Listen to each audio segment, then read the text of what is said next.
Hi, I'm Karen from Specially4Cats and welcome to our latest Hints and Tips video. Now today we're with John, our vet, and we're going to be talking about microchipping. So John, what is microchipping and why is it important? Microchipping is the act of inserting a microchip into a cat, and it's very important because if your cat goes missing and your cat turns up at an RSPCA centre or a vet's or the police or wherever, they have readers for the chips and they can scan your cat and it tells them where the cat came from, and obviously the cat can then be returned to you. So what does a microchip look like and how does it work? Right, it looks like it's as big as a grain of rice. I've actually got one here, can show Okay. you later, and it works.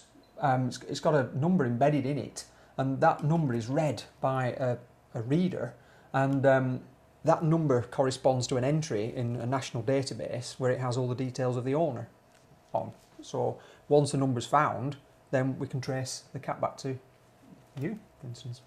So are all microchips the same and can all readers read all microchips? They're not, no. All microchips aren't the same. Most are, but they have to. You really need an ISO standard microchip that can be read by any reader. Very important that that's the case, because if it wasn't, and your cat may turn up somewhere where it can't be read. So it looks like quite a big chip there. It looks a bit more than a chip to me. How are they kind of fitted and is it a painful experience for the cat?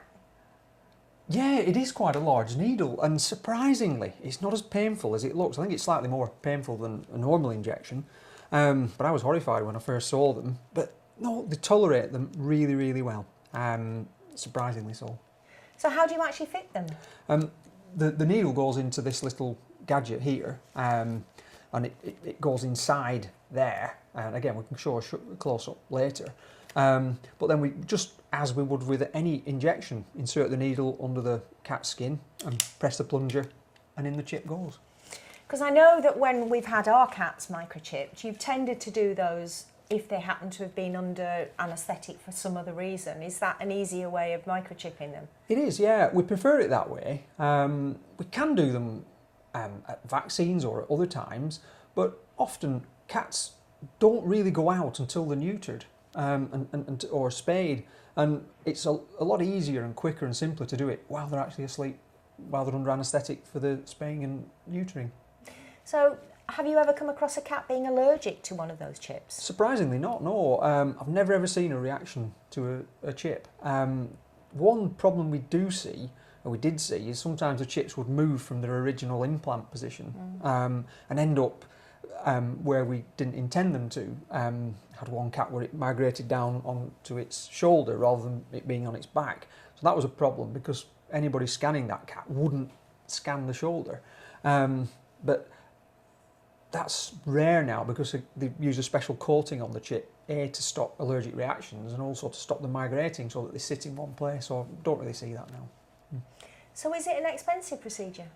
It costs about £20 to have an ISO standard chip fitted, and once it's in for life, and you're also on the database for life, so that's approximately how much it costs. Okay. Right, well, thank you very much. Right. Well, hope you found that useful, and we'll see you again next time.